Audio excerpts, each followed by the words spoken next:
The afternoon sun poured through the windows of Betty's diner like liquid gold. Dust motes danced in the slanted light. The familiar smell of fresh coffee and warm apple pie hung in the air. It was the kind of November day that made everything feel possible. Lily Mae Thornton pressed her small hands against the rubber rims of her wheelchair.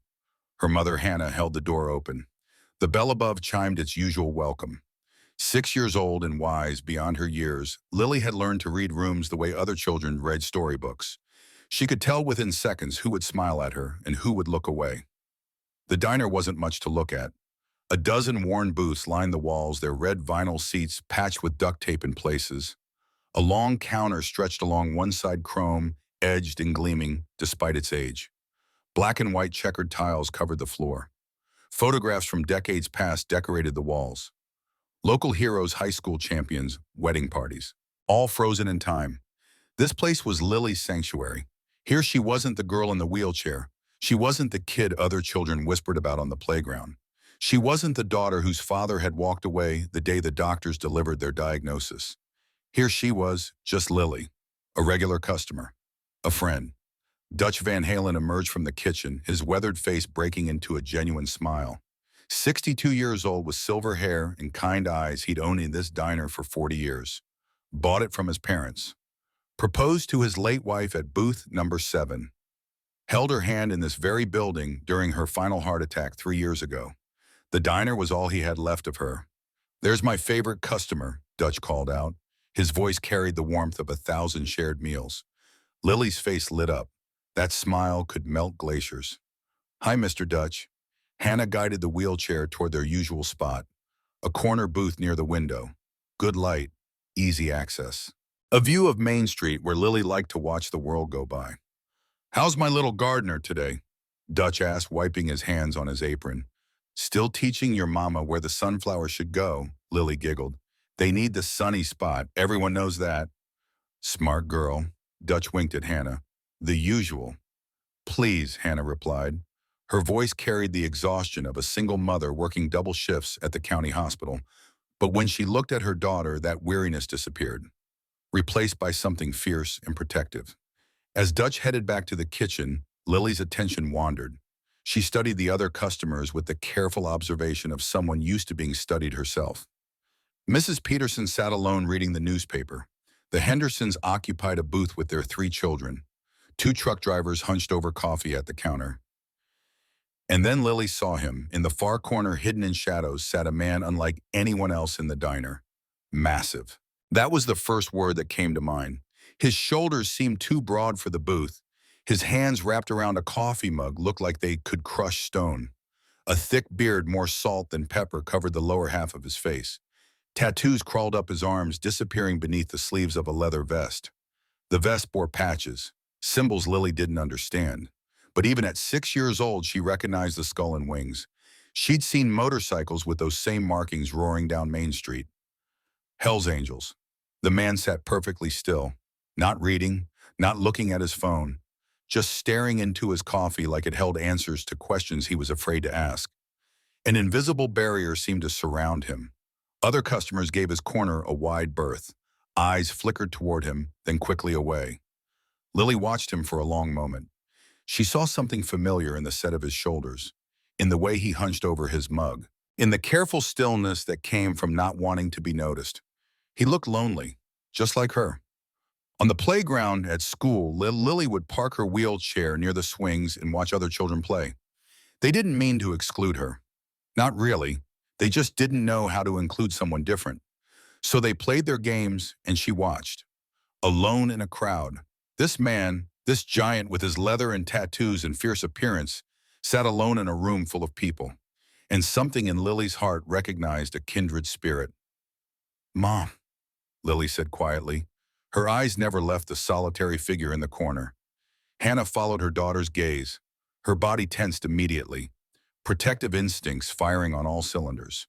She knew trouble when she saw it, and a Hells Angels biker sitting alone in a family diner screamed trouble. "Lily, sweetie, can I sit with him?" The question hung in the air. Hannah's mouth opened, closed, opened again. "Honey, I don't think that's a good idea." "Why not?" How do you explain to a 6-year-old that some people are dangerous, that appearances matter, that a man covered in tattoos and wearing gang colors isn't someone to approach? But then Hannah looked at her daughter's face, that expression of innocent determination. Lily had been turned away from so many tables in her young life, birthday parties she wasn't invited to, playgroups that were suddenly full, classrooms where teachers seated her at the back out of sight. And here was Lily ready to approach the one person in this diner that everyone else avoided. "Please, Mama," Lily said softly. He looked sad. Hannah's throat tightened. This beautiful, brave child, this daughter who saw loneliness in others because she knew its taste so well. "Let me come with you," Hannah said finally. Lily shook her head. "I want to ask by myself, like a big girl." Every maternal instinct screamed at Hannah to say no, to steer Lily toward their usual booth, to keep her daughter safe from whatever darkness might lurk behind that bearded face. But she saw something in Lily's eyes, a need to be brave, a desire to reach out. And Hannah had spent 6 years teaching her daughter that being different didn't mean being less. How could she now teach her to judge others by their differences? "Okay," Hannah whispered, "but I'll be right here watching." Lily's smile could have powered the entire town. She placed her hands on her wheels. The rubber grips were worn smooth from constant use. Her arms, thin but stronger than they looked, pushed forward. The wheelchair rolled across the checkered floor. The sound seemed impossibly loud in the quiet diner. Conversation stopped. Forks paused halfway to mouths. Everyone watched the little girl in the wheelchair heading toward the dangerous man in the corner. Lily's heart hammered against her ribs. She could feel the stares, the held breaths, the unspoken warnings hanging in the air. But she'd made her decision. The man still hadn't looked up from his coffee, lost in whatever dark thoughts occupied his mind. Lily rolled closer, closer, until her wheelchair stopped right beside his booth. She had to tilt her head all the way back to see his face. Up close, he was even bigger. His leather vest was covered in patches, names of cities, dates, symbols that meant nothing to her but probably meant everything to him. His hands were scarred, knuckles that had seen their share of fights, arms decorated with ink that told stories and pictures. But it was his eyes that caught Lily's attention. Dark brown, haunted, carrying the weight of 1,000 regrets. He finally looked down at her. Confusion flickered across his weathered features. Then surprise. His coffee cup stopped halfway to his lips. The entire diner held its breath. Lily Mae Thornton, 6 years old, cerebral palsy wheelchair-bound, looked up at Wyatt, Stone Blackwell, 47-year-old Hells Angels member, and asked the bravest question of her young life. "Sir," her voice was small but clear, "can I sit with you?" Time seemed to freeze. The clock on the wall stopped ticking. The coffee pot stopped percolating. The world narrowed down to a little girl and a broken man, and a question that would change both their lives. Wyatt's expression cycled through a dozen emotions in 3 seconds. Shock, confusion, suspicion. Then something softer, something that looked almost like pain. No one had voluntarily approached him in 2 years, not since he'd moved to this town after his release, not since he'd tried to leave his past behind and build something resembling a normal life. People crossed the street when they saw him coming. Mothers pulled their children closer. Store clerks watched him with wary eyes, waiting for trouble. And here was this tiny girl, this child who probably weighed less than his motorcycle, looking up at him with eyes that held no fear, no judgment, just simple, honest curiosity. "You want to sit with me?" His voice came out rougher than he intended, gravel and rust from disuse. Lily nodded. Her hands gripped her armrests, ready to roll away if he said no, braced for rejection the way she'd been braced 100 times before. Wyatt glanced past her, saw the woman standing near the door, young, terrified, but letting her daughter make this choice. He saw Dutch behind the counter watching carefully, saw the other customers staring. Every instinct told him to say no, to wave her away, to retreat back into the safe isolation he'd built around himself. But something in those eyes, that hopeful, fearless gaze. When was the last time anyone had looked at him like that? Like he was just a person, not a criminal, not a threat, just someone who might want company. Wyatt set down his coffee cup. The ceramic clinked against the Formica tabletop.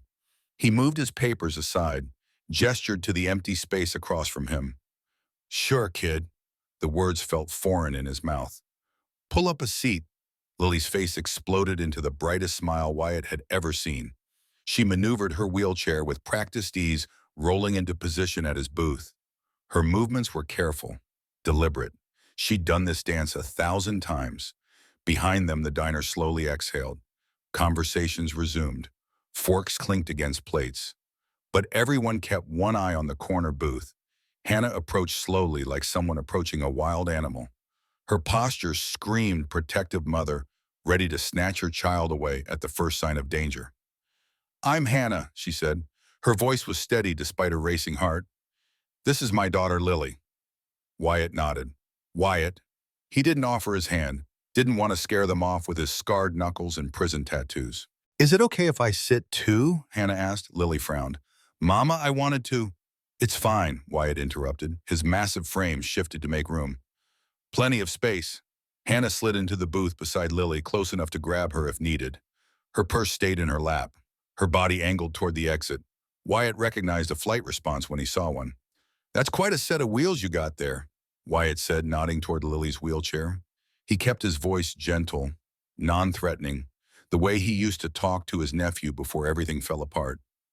Lily's face lit up again. Thank you, it's my third one. I keep growing. Growing's good, Wyatt replied. Means you're doing something right. Mama says I eat too many vegetables, that's why I grow.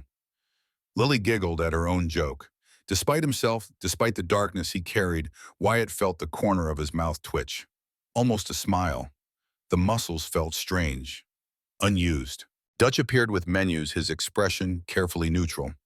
Everything all right here? Fine, Hannah said quickly. Just making a new friend, Lily announced proudly. Dutch studied Wyatt for a long moment.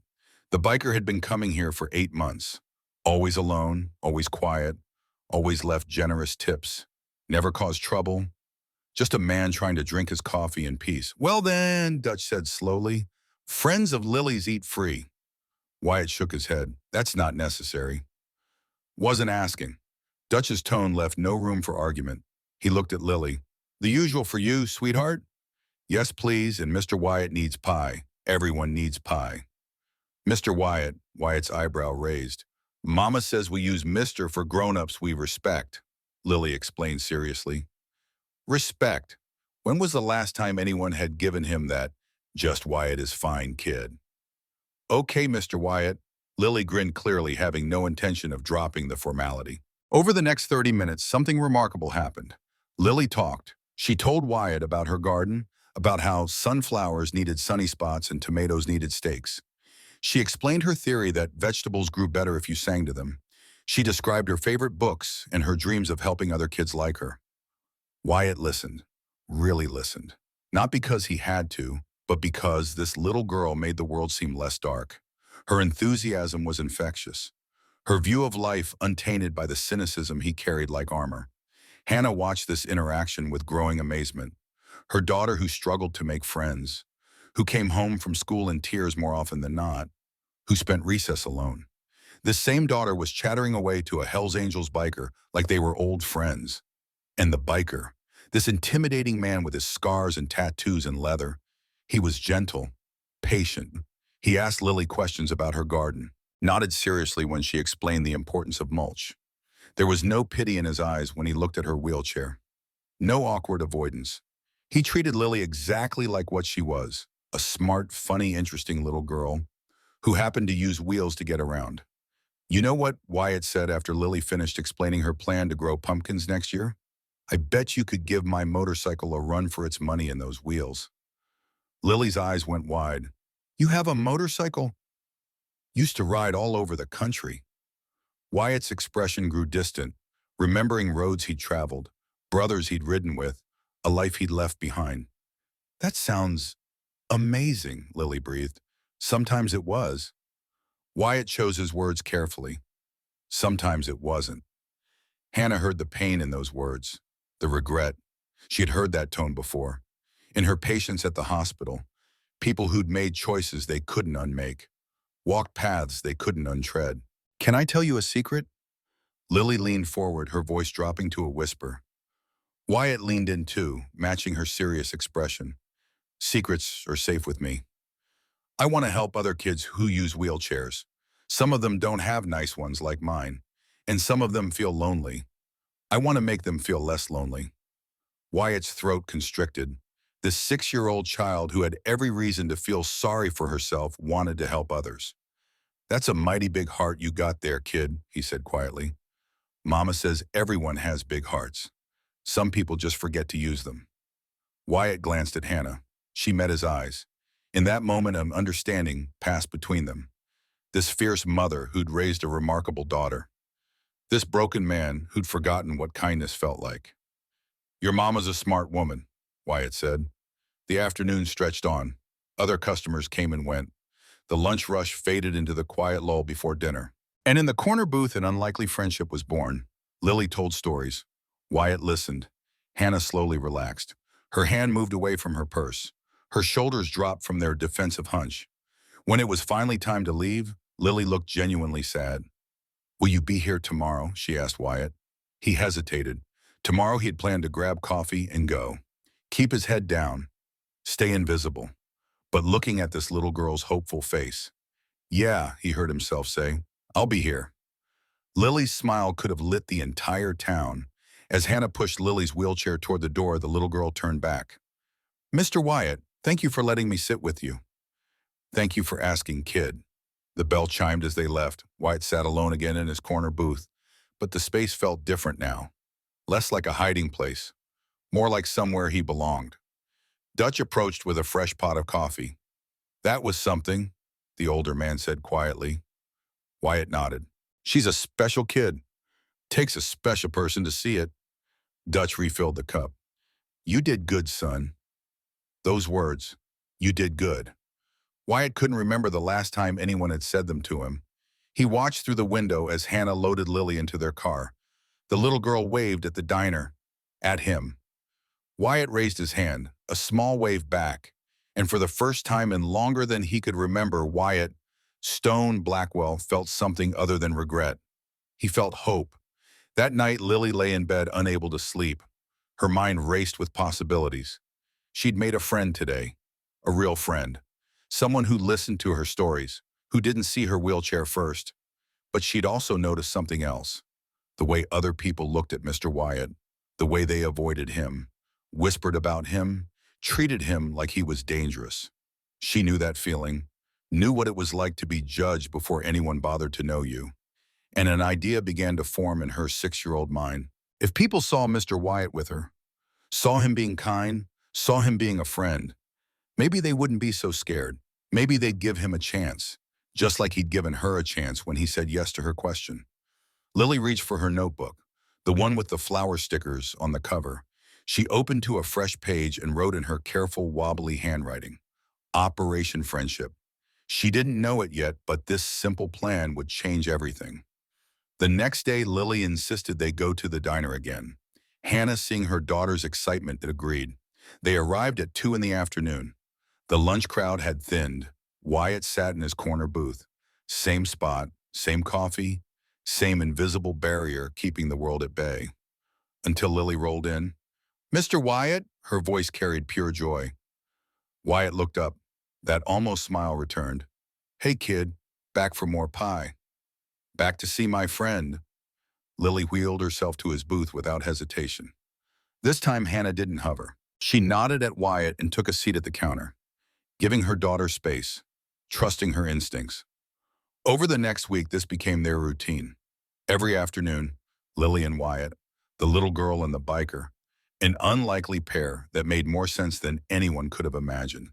Lily talked about her day. Wyatt shared carefully edited stories from his travels. She asked about motorcycles. He asked about her garden. And slowly something began to shift in the diner. Mrs. Peterson, seeing Lily's obvious affection for Wyatt, stopped clutching her purse when he walked by. The Henderson kids waved at him. Their parents noticed that Wyatt waved back carefully, gently. The truck drivers at the counter started including him in their conversations. Just small things, comments about the weather, questions about his bike. Wyatt didn't realize what was happening, didn't see Lily's plan unfolding. But Lily did. She watched, observed, adjusted her strategy. One afternoon, she asked Wyatt to walk with her and Hannah to the park, in public, where people could see. Wyatt hesitated. Kid, I don't think, please, I want to show you the duck pond. How could he say no to those eyes? So they went. Wyatt walking beside Lily's wheelchair, Hannah on the other side, through Main Street, past the hardware store and the post office and the church. People stared. Of course they stared, but they saw something unexpected. This intimidating biker, careful and gentle, with a little girl in a wheelchair, pointing out birds, describing cloud shapes, his rough voice soft with patience. At the park, Lily introduced Wyatt to the ducks. She'd brought breadcrumbs. They fed them together, Wyatt tearing the bread into small pieces, Lily tossing them with delighted squeals. A few other families were there, kids playing on swings, parents watching from benches. One little boy approached, maybe 4 years old. Curious. Why's that girl in a chair? He asked Wyatt bluntly. His mother rushed over.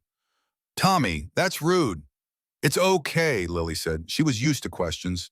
I have cerebral palsy. It makes my legs not work the same as yours. But my wheels work great. Can I push you? Tommy asked. Lily looked at Wyatt. He nodded slightly. Permission granted. Okay, but slow. I'm not a race car. Tommy carefully pushed Lily toward the duck pond. His mother mouthed thank you to Hannah. Wyatt watched the kids together. Something tight in his chest loosened. You're good with her, Hannah said quietly. They stood side by side, both watching Lily. She's easy to be good to, Wyatt replied. Not everyone sees it. Hannah's voice carried years of disappointment, of doors closed in her daughter's face. Their loss. Hannah studied this man, this walking contradiction, covered in tattoos that probably told stories she didn't want to know, but gentle with her daughter in ways that made her throat ache. Wyatt, can I ask you something? Sure. Why did you say a yes that first day, when Lily asked to sit with you? Wyatt was quiet for a long moment, watching Lily laugh as Tommy showed her how to skip stones. Because I know what it's like, he said finally, to be judged before anyone bothers to know you, to walk into a room and watch people decide who you are based on how you look. He turned to Hannah. His eyes held decades of pain. That little girl rolled up to the one person in that diner everyone else avoided, and she asked if she could sit with me, not because she didn't know better, but because she did know better. Hannah's eyes misted. She has a gift for seeing people's hearts. She does. Wyatt paused. I'm not a good man, Hannah. I've done things, bad things, hurt people, spent time in places you don't want to know about. Okay. Hannah's voice was steady. I just wanted you to know. Before this goes any further, before Lily gets more attached, you should know what I am. I know what you were, Hannah corrected. I'm more interested in who you're trying to be. Wyatt blinked, not expecting that response. Lily sees who you are now, Hannah continued. Maybe you should start seeing it too. They watched in comfortable silence as Lily and Tommy became fast friends, united by the simple joy of feeding ducks. This continued for 2 weeks. Lily's Operation Friendship was working better than she had dared hope. Wyatt became a fixture in her life, a friend, a protector, someone who made her feel safe and seen. But Lily wanted more. She wanted the whole town to see what she saw, the kindness beneath the leather, the gentleness behind the scars. She just didn't know how to make that happen. Then Dutch's world fell apart. It was a Tuesday afternoon, early November. The diner was quiet. Lily sat with Wyatt in their usual spot. Hannah had a shift at the hospital, so Wyatt had agreed to watch Lily for a few hours. Dutch emerged from his office. His face was pale, hands shaking. He carried a stack of papers. You all right, boss? Wyatt called out. Dutch looked up, seemed to see them for the first time. His expression was devastated. I need to make some calls, he said vaguely, then disappeared back into his office. Lily frowned. Mr. Wyatt, something's wrong with Mr. Dutch. Wyatt had seen that look before, on the faces of men who'd lost everything, who'd run out of options. Stay here, kid. He approached the office, knocked gently on the doorframe. Dutch, you need anything? The older man looked up. Tears streaked his weathered face. It's over, Wyatt. It's finally over. What is? Dutch gestured at the papers. Bank statements, past due notices, final warnings. The diner. I'm losing the diner. Wyatt's stomach dropped. What happened? Dutch explained. His wife's medical bills. The insurance that didn't cover everything. Him taking out loans against the business to pay for her care. Hoping she'd survive. Needing her to survive. But she died anyway. And the debt remained. I owe the bank $125,000, Dutch said hollowly. I've got 6 weeks to pay it. Until December 18th. After that, they foreclose. Can you sell? Who's going to buy a failing diner in a small town? Dutch laughed bitterly. Well, one person. Preston Ashford made an offer. 80,000. Barely covers half the debt. Wyatt knew that name. Preston Ashford, owner of a restaurant chain. The kind of man who saw dollar signs where others saw history. If I don't take his offer, I lose everything, Dutch continued. If I do take it, Betty's Diner becomes just another franchise. Everything my parents built. Everything Martha loved. Gone. He looked at Wyatt with broken eyes. This is where I proposed to her, where we celebrated every anniversary, where she died in my arms while the ambulance was still 10 minutes away. Wyatt had no words. What could you say to a man losing his last connection to the woman he loved? From the dining room, Lily's voice called out, Mr. Wyatt, is everything okay? Dutch wiped his eyes. Don't tell anyone yet. I need time to figure out what to tell the staff, the regulars, this town. Wyatt nodded. You got it. But when he returned to the booth, Lily's sharp eyes missed nothing. What's wrong with Mr. Dutch? Grown-up stuff, kid. Nothing for you to worry about. Is he sad? Wyatt looked at this perceptive child, realized lying would insult her intelligence. Yeah, he's real sad. Can we help him?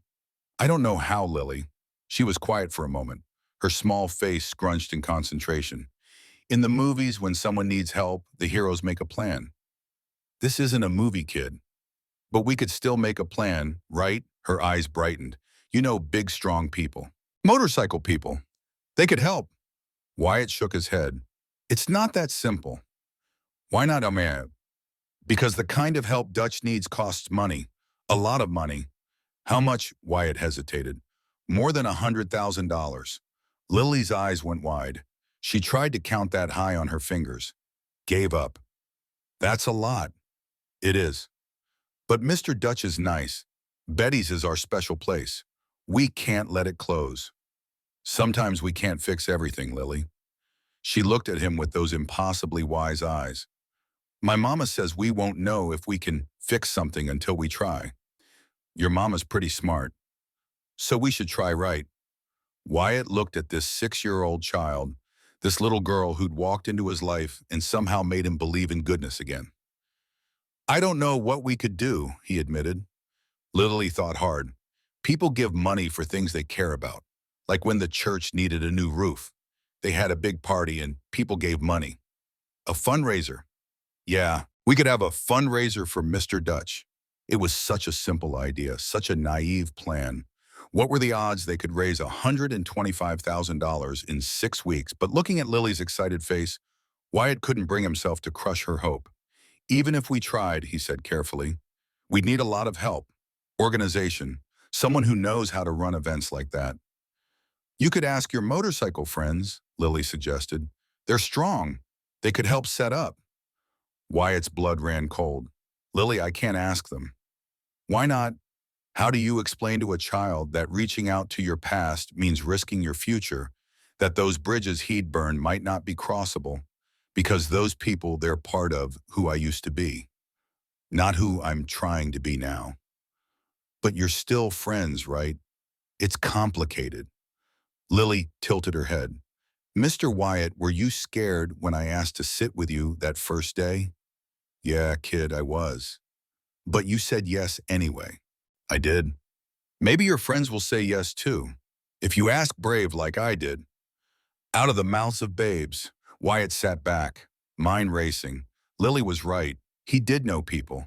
People who owed him favors. People who understood loyalty even if they didn't understand much else. But contacting them meant revealing where he was, what he'd been doing, opening himself up to judgment, questions, risk. Let me think about it, Wyatt said finally. Lily reached across the table, placed her small hand on his scarred knuckles. Thank you for thinking about it, Mr. Wyatt. That night, Wyatt sat in his trailer on the edge of town, the place he'd rented when he first arrived. Small, sparse, temporary. He pulled out his phone, stared at the contacts list he hadn't opened in 2 years.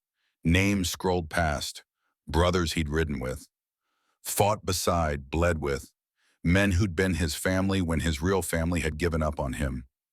His thumb hovered over one name, Grayson Reaper McAllister, vice president of their chapter, a man Wyatt had known for 20 years. If anyone would listen, it would be Reaper. But making this call meant admitting he needed help, meant involving his past in his present, meant risking the quiet, anonymous life he'd built. Wyatt thought about Dutch's devastated face, about Lily's hopeful eyes, about a little girl who wanted to save a diner because it was the one place she felt normal. He pressed call. The phone rang 3 times. Wyatt almost hung up. Then a rough voice answered. "Stone, that you?" Wyatt closed his eyes. Stone. His road name, the name he'd earned in a life he'd tried to leave behind. "Yeah, Reaper, it's Matthew. Been 2 years, brother. Where the hell you been?" "Around. Listen, I need to ask you something." "Ask," Wyatt explained. The diner, Dutch's crisis, Lily's plan. His voice felt rusty, talking about feelings, about caring. Reaper was quiet for a long moment. "You calling me to help save a diner?" "I know it sounds crazy. Sounds like you finally found something worth fighting for." Reaper's voice softened. "Tell me what you need." Relief flooded through Wyatt. "I need bodies, people who can help set up, run security, get the word out. When say 6 weeks, we need to raise 125 grand. Reaper whistled. "That's ambitious." "I know, but not impossible." A pause. "Who came up with this plan?" "A 6-year-old girl in a wheelchair." Reaper laughed, a real laugh. "Stone, you always did have a soft spot for underdogs." "All right, I'm in. I'll bring the boys." Reaper. "Yeah, thank you. Don't thank me yet. Let's see if we can pull this off." After they hung up, Wyatt sat in silence. His heart pounded. He'd done it. Made the call, pulled his past into his present.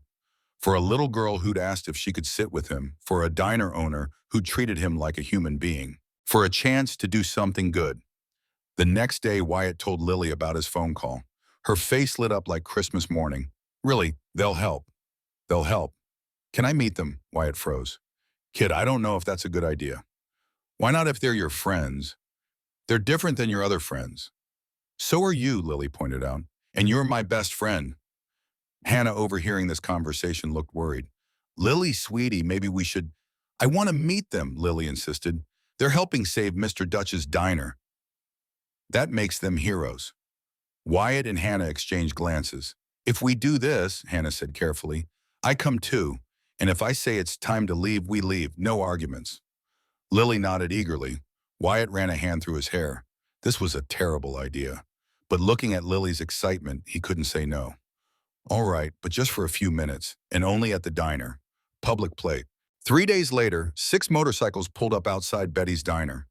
The roar of engines made windows rattle. People on Main Street stopped and stared. Hell's Angels. A whole group of them. Inside the diner, customers looked nervous. Dutch came out from the kitchen, ready to ask them to leave. Then the bikers walked in, and at the front of the group stood Wyatt. "Dutch," Wyatt said, "these are some friends of mine. They heard you might need help." Grayson Reaper McAllister stepped forward. 52 years old, built like a tank beard down to his chest. The kind of man who made strong men nervous. He looked around the diner, at the worried faces, at Dutch standing protectively behind his counter. Then his eyes landed on Lily. She sat in her wheelchair at the corner booth, eyes wide, taking in these massive men with their leather and tattoos and fierce appearances. "You must be Lily," Reaper said. His voice was surprisingly gentle. She nodded. Reaper approached her booth, knelt down so they were eye level. "Stone tells me you want to save this diner." "Yes, sir." "And you think we can help?"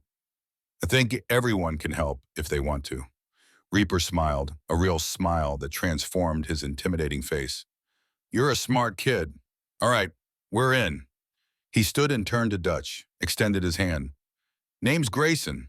These are the boys. We heard you got trouble. We'd like to help fix it. Dutch stared at the offered hand, then at Wyatt, then at this little girl who somehow had Hell's Angels eating out of her palm. Slowly he shook Grayson's hand. I don't understand, Dutch said.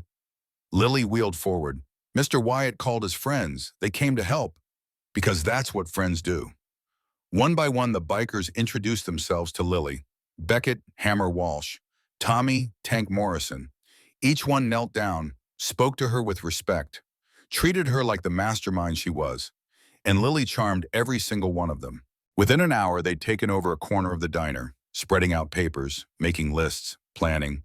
Reaper had organized rallies before. Charity rides, events. He knew logistics. Beckett had connections with food vendors. Tommy knew local bands. Together, they started building something. Hannah watched in amazement.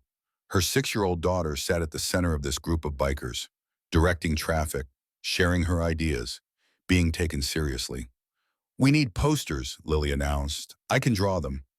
Good, Reaper said. We'll get them printed. And we need to tell people it's for a good reason, Lily continued, so they're not scared. Smart, Beckett agreed.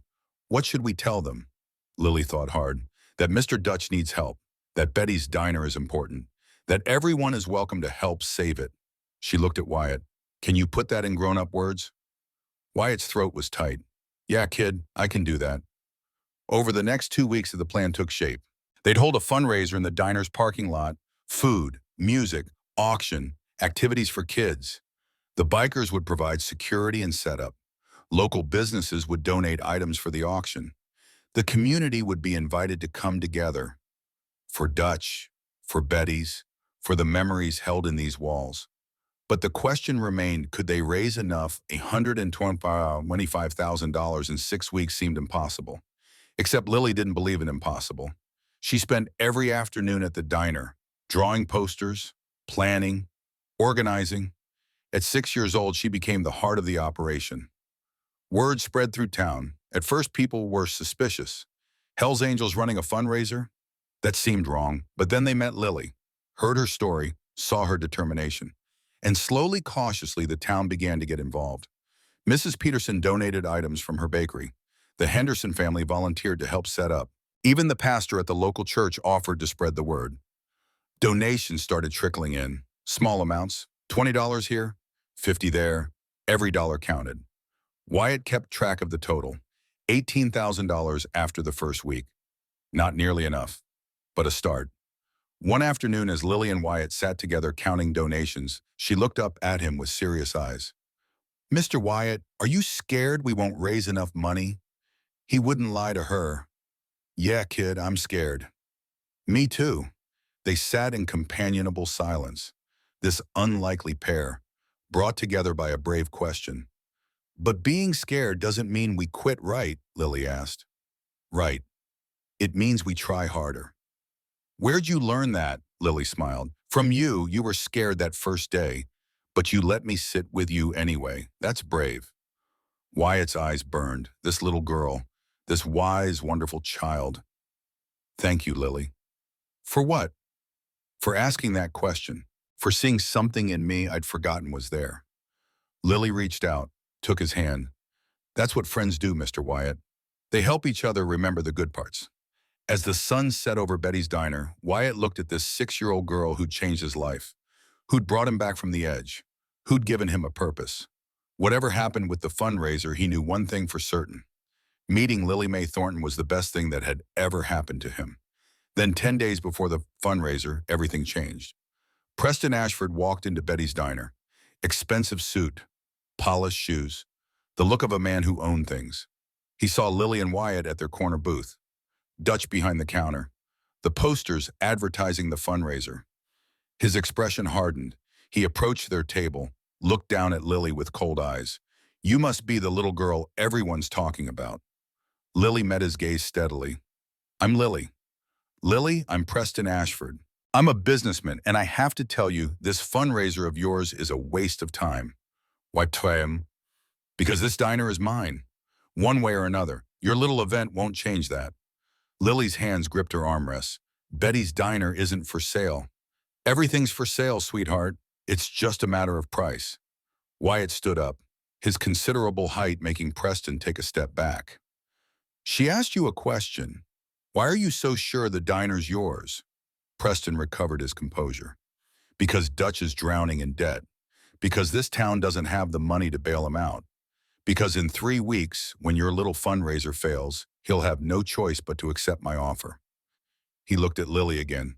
This is business, not a fairy tale. The sooner you learn that, the better. Then he left, the bell chiming his exit. Lily's eyes filled with tears. He's wrong, right, Mr. Wyatt? We can save the diner. Wyatt knelt beside her wheelchair. I don't know, kid, but I know one thing. We're going to try our hardest. What if our hardest isn't enough? It was the question Wyatt had been asking himself. What if they failed? What if Preston was right? But looking at Lily's tear-streaked face, Wyatt made a decision. Then at least we'll know we fought for something that mattered. We stood up for something we believed in. And that's never a waste of time. Lily wiped her eyes. Betty's Diner is everyone's home. You can't buy homes. No, Wyatt agreed. You can't. That night, Lily couldn't sleep. Preston's words echoed in her mind. Your little event will fail. But she'd learned something from Wyatt. Being scared didn't mean quitting. It meant trying harder. She reached for her notebook. Operation Friendship had worked. She'd helped Wyatt find acceptance. Now she needed Operation Save Betty's. And this time she wouldn't just plan in her notebook. This time she'd make sure everyone knew what was at stake. Because Betty's Diner wasn't just a restaurant. It was hope, community, belonging. It was the place where a little girl in a wheelchair could sit with a scary biker and both of them could feel normal. That was worth fighting for. The next morning, Lily asked Wyatt to take her to every business on Main Street. She had something to say, and she wanted everyone to hear it. November 20th dawned cold and gray, the kind of morning that promised rain before nightfall. Lily sat at the kitchen table carefully coloring a poster for the fundraiser. Her tongue poked out in concentration as she filled in the letters of Save Betty's Diner with bright red marker. Hannah stood at the stove making oatmeal. The radio played softly in the background. Local news, weather, then something that made her freeze. In other news, questions are being raised about a fundraiser planned for Betty's Diner. The event, organized by local resident Lily Thornton, involves several members of the Hells Angels Motorcycle Club. County records show that Wyatt Blackwell, one of the organizers, has a criminal history, including assault and drug charges. The spatula clattered to the floor. Lily looked up. Mama, what's wrong? Hannah fumbled for the radio, turned it off. But the damage was done. Her phone was already buzzing. Text messages flooding in. She grabbed the device with shaking hands, scrolled through them. Did you know about this? Your daughter is working with criminals. I won't let my kids attend anything involving gang members. Hannah's stomach dropped. She clicked on the link someone had sent. The local newspaper website. The headline made her blood run cold. Troubled past raises questions about diner fundraiser ex-con leads charity event. The article detailed Wyatt's criminal record, his time with the Hells Angels. An assault case from 5 years ago that had sent him to prison for 18 months. Drug charges, fighting. A list of sins laid bare for public consumption. But it was the photo that made Hannah's heart break. Someone had snapped a picture of Lily sitting with Wyatt at the diner, their heads bent together laughing. The caption read, 6-year-old fundraiser organizer with convicted felon Wyatt Blackwell. Mama, Lily's voice was small, uncertain. Why do you look scared? Hannah forced herself to breathe, to think. She looked at her daughter, this brave, beautiful child who saw goodness in everyone. How do you explain that the world wasn't as kind as Lily's heart? Sweetheart, there's been some news about Mr. Wyatt. What kind of news? Hannah sat down beside Lily, took her small hands. People found out about mistakes he made a long time ago, before he met us. What kind of mistakes? Big ones. He hurt someone. He went to jail. Lily's eyes widened. Jail like in the movies. Yes. Lily was quiet for a moment, processing. Is that why everyone was scared of him before I asked to sit with him? Probably. But he's not scary. He's nice. I know, baby, but some people can't see past what someone did before. They only remember the bad things. Lily's face crumpled. Are people going to Be scared of me now because I'm friends with him? The question shattered Hannah's heart because the answer was yes. People would judge Lily, would question Hannah's parenting, would wonder what kind of mother let her disabled daughter befriend a criminal. Before Hannah could answer, her phone rang. The school, Mrs. Wilson, Lily's teacher. Hannah, we need to talk about the situation with Mr. Blackwell. What situation? Mrs. Wilson's voice was carefully neutral. Several parents have expressed concerns about Lily's association with someone with a violent criminal history. He's been nothing but kind to my daughter. I understand, but given the circumstances, I think it might be best if Lily took some time away from school, just until this blows over. You're suspending her for having a friend. Not suspending, just suggesting it might be easier. For Lily, some of the children have been asking questions. Hannah's grip on the phone tightened. What kind of questions? About criminals, about danger. Their parents are concerned. My daughter has done nothing wrong. I know, but perhaps some distance would be won, just temporarily. Hannah hung up. Her hands trembled with rage and helplessness. Lily watched her mother's face. Read the fear there, the anger. I don't have to go to school. Not today, sweetie.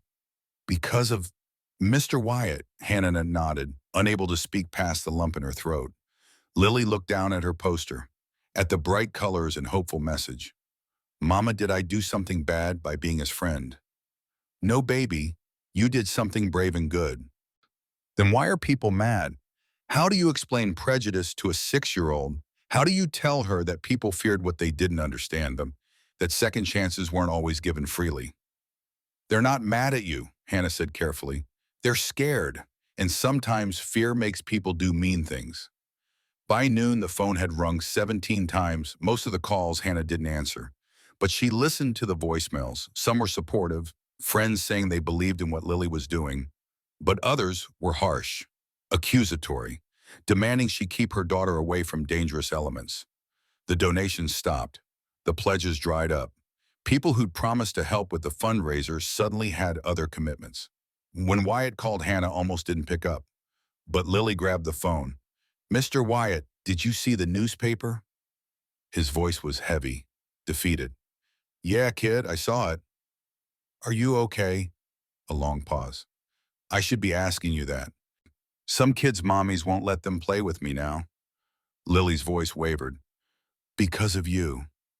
I know, I'm so sorry, Lily. It's not your fault. It is, though. I should have stayed away. Should have known better than to get involved. Don't say that. Lily's sudden fierceness surprised even Hannah. You're my friend. Friends don't stay away.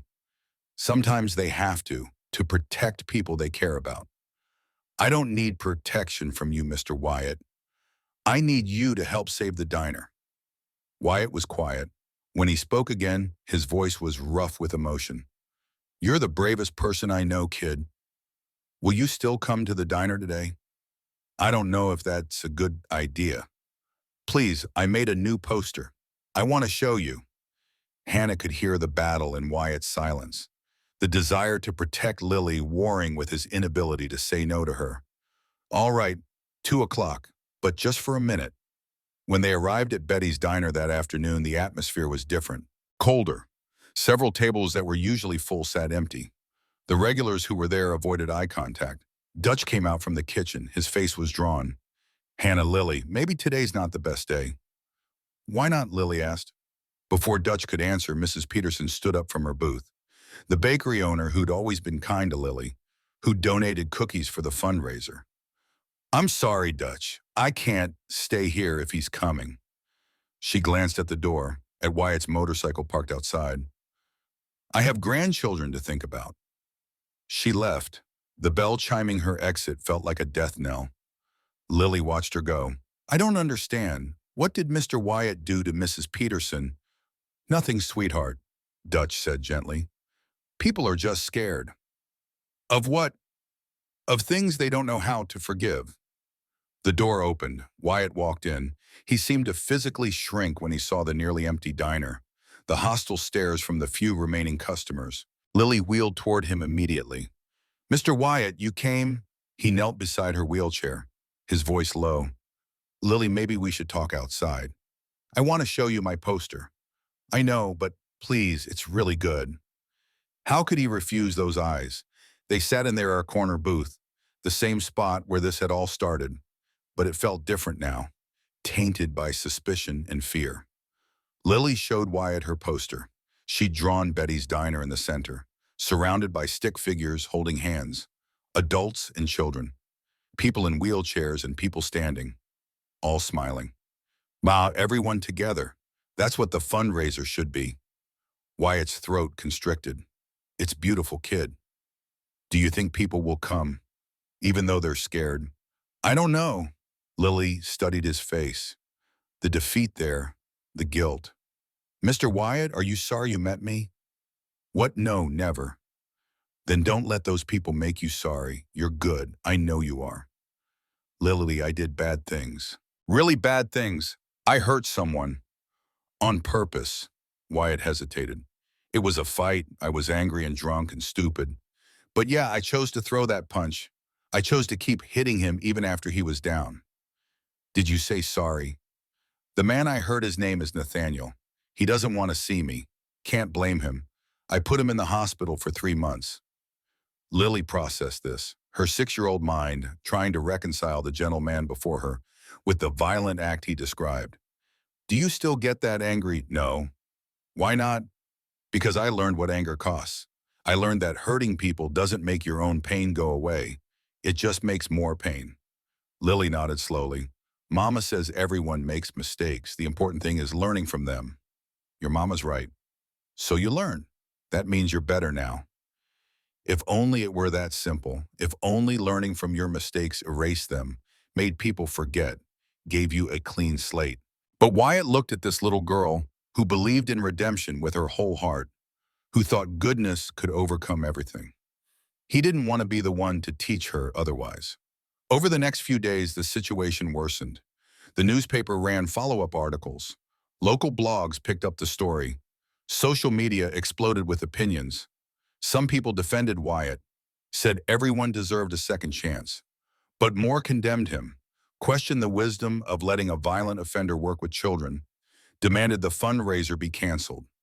Lily stopped going to school, not because she was afraid, but because the other children had become cruel, repeating things their parents said, asking if Wyatt was going to hurt her, if she knew what criminals did.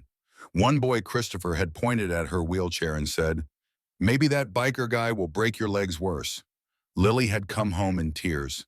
Hannah held her daughter while she sobbed, fury and helplessness warring in her chest. She wanted to protect Lily from this ugliness. But how do you protect a child from the world's capacity for cruelty? The donations dropped to $35,000. People who'd pledged money quietly backed out. Businesses withdrew their support. The momentum they'd built crumbled like sand. Wyatt stopped coming to the diner, stopped answering Lily's calls, retreated into the isolation he'd lived in before a brave little girl had asked to sit with him. Lily felt his absence like a physical wound. On November 27th, Hannah found Lily crying in her room. Not the loud sobbing of a tantrum, the quiet, devastating tears of a broken heart. "Sweetie, what's wrong?" "I ruined everything." Lily's voice was small, defeated. "I made Mr. Wyatt help, and now everyone hates him more. I made it worse." Hannah gathered her daughter into her arms. "You didn't make anything worse. You showed kindness. That's never wrong. But people are mean to him because of me." "No, baby. People were already mean to him. You were the one person who wasn't. Now he won't even talk to me. He won't answer when I call. He's trying to protect you." "I don't want protection." Lily's sudden anger startled them both. "I want my friend back." That night, Hannah made a decision. Tomorrow, the town council was holding a meeting. They'd be voting on whether to allow the fundraiser to proceed. Given the controversy, the outcome seemed predetermined. But Hannah wasn't going to let her daughter's dream die without a fight. The next morning, she told Lily about the meeting. "Can I come?" Lily asked immediately. "It might be hard, sweetheart. People might say mean things." "About Mr. Wyatt?" "Yes." Lily's small jaw set with determination. "Then I need to be there, to tell them they're wrong." "Lily, Please, Mama, if I don't speak, who will? Mr. Wyatt can't defend himself. Everyone's already decided he's bad, but I know he's not. I know. Hannah looked at her 6-year-old daughter, this child who'd faced more challenges than most adults, who'd been stared at, excluded, underestimated her entire short life, and who still believed in fighting for what was right. Okay, Hannah said, we'll go together. The town council meeting was held in the community center, a squat brick building that smelled of old coffee and floor polish. By 6:30, the parking lot was full. News of the vote had spread. Everyone wanted their say. Hannah pushed Lily's wheelchair through the entrance.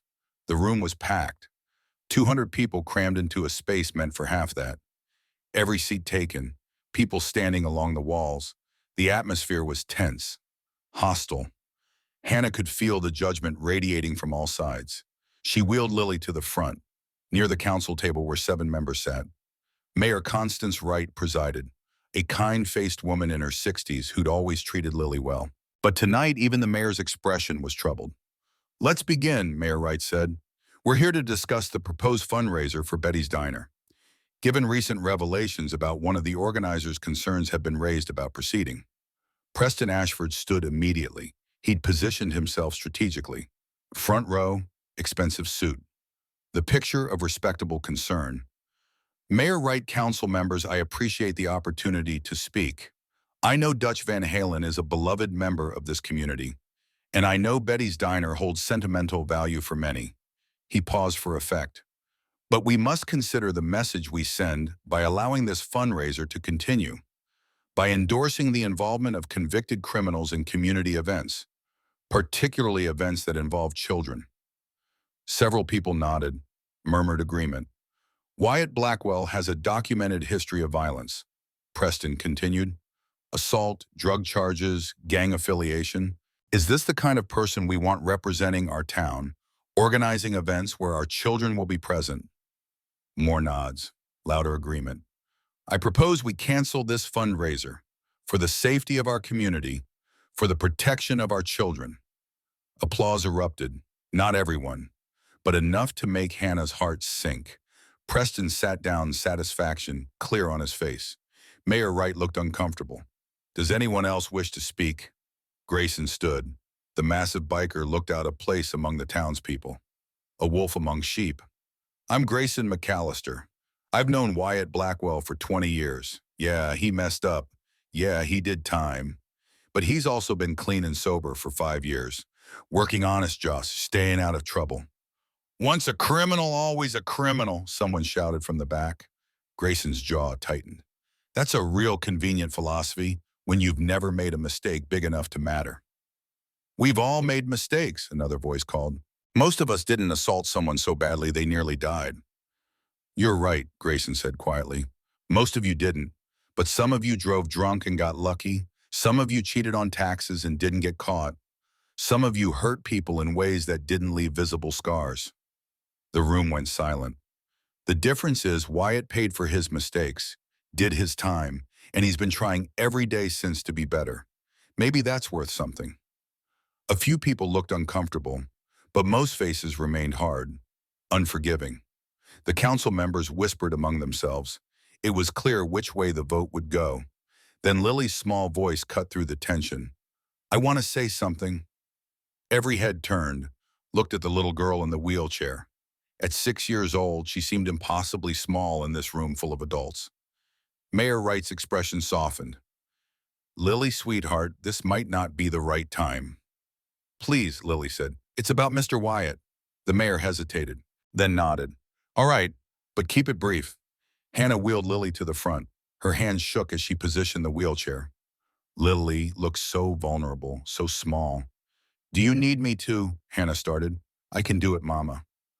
Lily faced the crowd, 200 faces staring at her, some curious, some sympathetic, many hostile. They saw her wheelchair first, always the wheelchair first. Then the little girl. She was used to being invisible, but tonight she needed to be seen. My name is Lily Mae Thornton. Her voice was quiet, uncertain. I'm 6 years old. I have cerebral palsy. She paused, gathering courage. Every day people look at me different. They see my wheelchair before they see me. They decide things about me before they know me. A few people shifted uncomfortably. They decide I'm or brave or inspiring just because I can't walk like they can. Lily's voice grew stronger. But they don't know me, Toy. They don't know that I like sunflowers and butterflies. That I want to help other kids who feel lonely. That I make really good friendship bracelets. She looked directly at Preston. They just see what's different and they decide that's all there is. Preston's smug expression faltered. Mr. Wyatt is like that too, Lily continued. People see his tattoos and his motorcycle and his mistakes, and they decide that's all he is. She turned to face the full crowd. But I know Mr. Wyatt. I know he remembers that I like my grilled cheese cut in triangles, not squares. I know he taught me the names of different clouds. I know he listens when I talk about my garden. Tears streaked down Lily's cheeks, but her voice didn't waver. I know he's kind and patient, and he makes me feel like I'm not different. He makes me feel like I'm just Lily. The room was utterly silent, the kind of silence that holds weight. You're doing to Mr. Wyatt what people do to me every day, Lily said. You're judging him before you know him. You're deciding who he is based on what you see, not who he really is. She wiped her eyes. Betty's Diner is where Mr. Wyatt sits alone because nobody else will sit with him.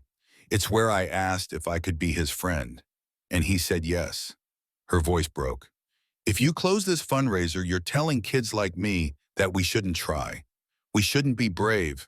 We shouldn't ask if we can sit down. Lily reached into her bag, pulled out the poster she'd made, the one with everyone holding hands.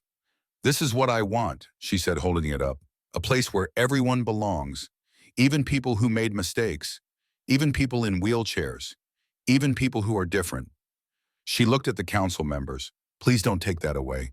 Please let us try to save Betty's Diner, because it's not just a restaurant. It's where people like me and Mr. Wyatt can feel normal. Lily's final words were barely a whisper. It's home. She lowered the poster, exhausted, emotionally spent. For a long moment, no one moved. No one spoke. Then someone started clapping. Mrs. Henderson, mother of three, who'd been so supportive before the newspaper article. She stood, still clapping, tears on her face. Others joined. Slowly at first, then more, rising to their feet, applauding this 6-year-old girl who'd spoken truth they needed to hear. Not everyone stood, not everyone clapped, but enough did to shift the energy in the room. Mayor Wright wiped her own eyes. Thank you, Lily. That was very brave. She looked at her fellow council members. I think we need to vote. The vote was 7-2 in favor of allowing the fundraiser to proceed. Relief flooded through Hannah. She squeezed Lily's shoulder. You did it, baby. But as people filed out, the mood was uncertain. The vote had passed. But would people actually come? Would they support an event tainted by controversy? Preston approached as Hannah was loading Lily into their car. Impressive speech, he said. His tone was unreadable. Very moving. Thank you, Lily said quietly. But speeches don't raise $125,000. Preston leaned down, eye level with Lily. You won this battle, but you'll lose the war. In 3 weeks, when your fundraiser fails, Dutch will have no choice. Betty's Diner will be mine. Lily met his cold eyes. Why are you so mean, Mr. Ashford? The question seemed to catch him off guard. I'm not mean. I'm realistic. You want Mr. Dutch to lose his home. That's mean. It's business. Business shouldn't hurt people. Preston straightened. Something flickered in his expression. Discomfort. Maybe guilt. You're a child. You don't understand how the world works. I understand that being mean is a choice, Lily said. You're choosing to be mean. Preston walked away without responding, but his shoulders were tense, defensive. In the car, Lily was quiet. Hannah glanced at her in the rearview mirror. You okay, sweetheart? I'm tired, Mama. You were so brave tonight. Did it help? Yes, we can still have the fundraiser. But will people come? Lily's voice was small, uncertain. Will they help even though they are scared of Mr. Wyatt? Hannah didn't have an answer. Over the next 2 weeks, Lily threw herself into preparation.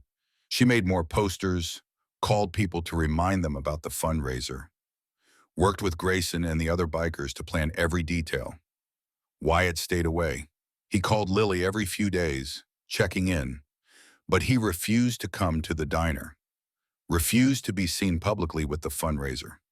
"I'll help behind the scenes," he told her, "but my face can't be on this event. It'll hurt more than help." Lily hated it, but she understood. The donations remained stagnant at $35,000, far short of what they needed. But they kept planning, kept hoping. December 17th arrived cold and clear, perfect weather for the fundraiser. The bikers arrived at dawn, Grayson Beckett, Tommy, and 3 others. They transformed the diner's parking lot into an event space. Stage for the band, tables for food, auction area, game stations for kids. Dutch cooked all morning. The smell of barbecue filled the air. Other volunteers set up chairs, hung lights, made everything ready. Lily was everywhere, directing, organizing.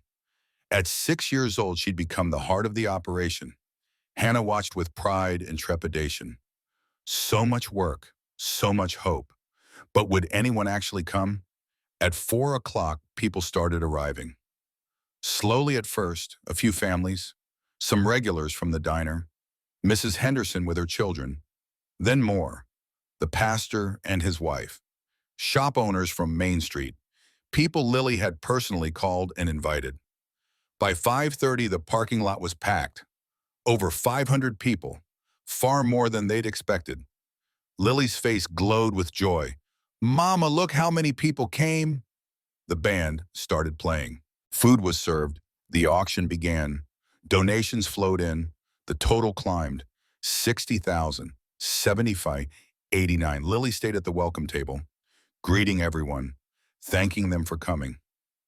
Her smile never faltered. Wyatt watched from a distance. He'd parked his motorcycle a block away, stayed in the shadows, but he couldn't stay away entirely. Needed to see if Lily's dream would come true. At 8:45, the total had reached $103,000. So close. They were so close. Then the sky rumbled. Dark clouds rolled in, unexpected. The forecast had called for clear skies. The first drops of rain fell, light, then heavier. People started moving toward their cars, seeking shelter. "It's okay," when the band leader announced. "We can keep playing. A little rain never hurt anyone." But the rain intensified, and then the lightning came. A massive bolt split the sky. Thunder cracked like a gunshot. Every light went out. The stage, the parking lot, the diner. Everything plunged into darkness. Screams, confusion, the sound of chairs toppling. Children crying. "Everyone stay calm," Grayson's voice boomed. "Don't panic." But panic was already spreading. People stumbled toward their cars. Parents grabbed children. The carefully organized event dissolved into chaos. Lily sat frozen in her wheelchair, rain soaking through her jacket, darkness pressing in from all sides. They'd been so close, so impossibly close, and now it was falling apart. "Mama," her voice was small, lost in the darkness and rain and noise. Hannah found her, wrapped her arms around her daughter. "I'm here, baby. I'm here." The fundraiser. I know. People were leaving, rushing to cars, engines starting, headlights cutting through the rain. All that work, all that hope, washing away in the storm. Lily felt tears mixing with rainwater on her face. "We were so close, Mama." "I know, sweetheart." Suddenly, strong arms lifted Lily from her wheelchair. Wyatt. He'd run through the darkness and rain to find her. "I got you, kid." His voice was gentle despite the chaos. He carried her toward the covered area near the diner entrance. Hannah followed with the wheelchair, but Lily twisted in his arms, looking back at the parking lot, at the people fleeing, at everything falling apart. "Wait," she said, "please wait." "Lily, we need to get you dry. Put me down, please." Wyatt set her carefully in her wheelchair. Hannah positioned it under the awning, out of the rain but visible to the parking lot. "What are you doing, baby?" Hannah asked. Lily wheeled herself to the edge of the covered area, where the rain created a curtain. People could still see her in the diner's emergency lights. "Wait," she shouted, her small voice barely audible over the storm. "Please don't go." A few people paused, looked back. I know you're scared, Lily called out. I'm scared too. More people stopped, engines idling, waiting. When I'm really scared, Lily's voice grew stronger. My mama sings to me. It makes the scary things feel smaller. She looked at Hannah, at Wyatt, at the people gathered in the darkness. Can we sing together? Lily asked. Blaze silence, just the rain and thunder. Then Lily began, her voice thin and wavering in the storm. You are my sunshine, my only sunshine. It was the song Hannah sang every night, when Lily was afraid of the dark, when the world felt too big and too cruel. You make me happy when skies are gray. Hannah's voice joined her daughter's. Stronger, fuller. You'll never know, dear, how much I love you. Wyatt added his rough baritone. Please don't take my sunshine away. One by one, voices emerged from the darkness. People who'd been rushing to their cars stopped, turned back, added their voices to the song. Dutch came out from the diner, the Hendersons, Mrs. Peterson, Grayson and the bikers, people who'd come to help, people who'd come out of curiosity. 500 voices rising through the storm. The song ended, but no one moved, no one left. Instead, lights began appearing. Phone flashlights, hundreds of them, held high, creating a constellation in the darkness. The rain continued, but it didn't matter anymore. Someone started the song again. Others joined. The community held together by a 6-year-old girl's bravery, by the simple act of singing together in the dark. Lily watched through tears. This wasn't what they'd planned, but somehow it was more beautiful, more perfect. After 12 minutes, the power returned. Lights blazed back to life. The band's equipment crackled, and a cheer went up from the crowd. No one had left. Let's finish this, someone shouted. The band launched into an upbeat song. The auction resumed. Donations poured in with renewed energy. People who'd been preparing to leave now pulled out their wallets. Businesses that had withdrawn support suddenly made new pledges. The total climbed. 110,000, 120, 135. At 10 o'clock, Dutch stood on the stage, his voice shaking with emotion. We did it, he said simply. We saved Betty's diner. The crowd erupted, cheering, crying, celebrating. Lily sat in her wheelchair, exhausted but glowing. She'd done it. They'd all done it together. Wyatt knelt beside her. You saved the day, kid. When everything fell apart, you held it together. We all did, Lily corrected. Everyone together. As the crowd celebrated, Preston Ashford stood at the edge of the parking lot. He'd come to watch the fundraiser fail, to swoop in with his offer when Dutch had no other choice. But now he watched this community united, this little girl who'd refused to give up, and something twisted in his chest. He approached Lily slowly. She saw him coming. Stiffened. That was quite a performance, Preston said. It wasn't a performance, Lily replied. It was real.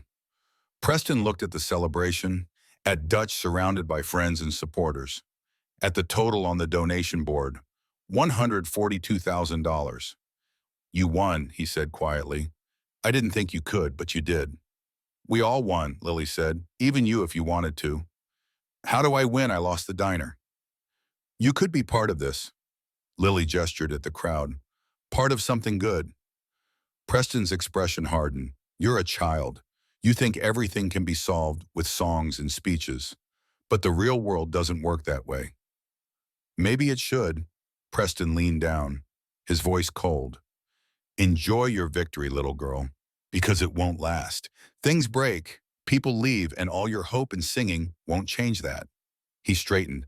We'll see who wins in the end. Then he was gone, disappeared into the darkness beyond the lights. Lily watched him go, her joy dimmed by his bitterness. Why is he so angry, Mama? I don't know, baby. Some people carry pain they don't know how to let go of. Can we help him? Hannah smiled, her remarkable, compassionate daughter. I don't know if he wants help. Everyone needs help sometimes, Lily said. They just don't always know how to ask. As the celebration continued into the night, Lily finally allowed herself to feel the exhaustion, the weight of what they'd accomplished, the fear she'd pushed aside. Wyatt appeared with a blanket, wrapped it around her shoulders. Time to get you home, kid. Can we stay a little longer? I want to remember this. So they sat together, the biker and the little girl, watching the community they'd helped save celebrate in the glow of Christmas lights and hope. Lily looked up at Wyatt. Are you happy, Mr. Wyatt? He met her eyes. This child who'd changed his life with one brave question. Yeah, kid, I really am. Me too. They sat in comfortable silence. The storm had passed.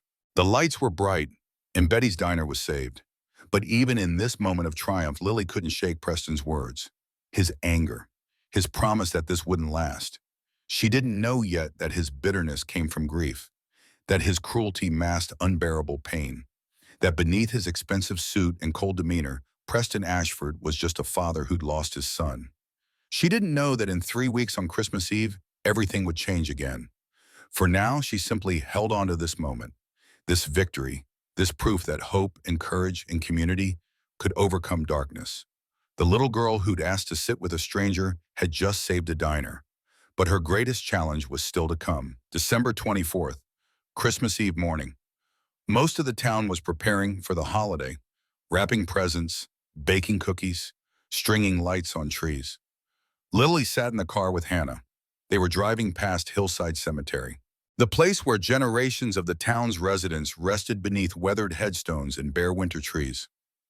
Mama, stop, Lily said suddenly. Hannah glanced at her daughter. What's wrong? That man by the oak tree, isn't that Mr. Ashford? Hannah followed Lily's gaze. Sure enough, Preston Ashford stood alone in the cemetery. His expensive coat looked out of place among the modest graves. His shoulders were hunched against the cold wind. We should go, sweetie, give him privacy. But he looks so sad. Lily. Please, Mama, just for a minute. Hannah sighed.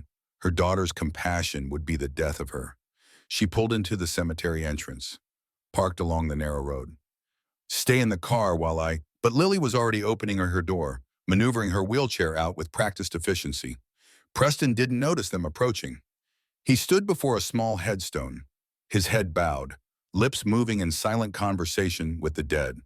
Lily wheeled closer. Hannah followed a few steps behind, ready to intervene if needed. As they drew near, Lily could read the inscription on the stone. Daniel Preston Ashford, beloved son, 2008 to 2016. Gone too soon, but never forgotten. A child's grave. Preston finally sensed their presence. He turned. Surprise flickered across his face. Then irritation. What are you doing here? I saw you from the road, Lily said quietly. You looked lonely.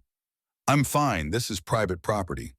It's a cemetery. It belongs to everyone who's been loved and lost. Preston's jaw tightened. You should go. Lily looked at the headstone, at the dates. He was 8 when he died. Preston's voice came out strangled. Yes. That's only 2 years older than me. I'm aware, Shadane. Lily studied the man before her, the expensive clothes, the hard expression. But now she saw something else. Grief, raw and unhealed, festering beneath the surface. Was Daniel your son? Preston nodded, unable to speak. What happened to him? Lily, Hannah said gently. We shouldn't. Leukemia. Preston's voice was hollow. Diagnosed at 7. We fought for a year. Every treatment, every experimental drug. Bankrupted ourselves trying to save him. He touched the cold stone. He died 2 days before Christmas, 8 years ago today. Lily's eyes filled with tears. I'm so sorry, Mr. Ashford. Don't be sorry. Be grateful you still have your mother, that you still have time. Is that why you're so angry about the diner? Preston looked at this 6-year-old child, this little girl who saw too much, understood too deeply. I'm not angry about the diner. You seem angry about everything. Preston laughed, a bitter, broken sound. Maybe I am. He gestured at the grave. Daniel spent his last weeks at Betty's diner. Dutch let us stay there, hours at a time, never rushed us, never charged us. Just let my son eat pie and watch the world go by through those big windows. Tears streaked down Preston's face. He didn't bother wiping them away. Daniel loved that diner, said it smelled like happiness, like normal life. Then why did you want to buy it? Lily asked. Why change it?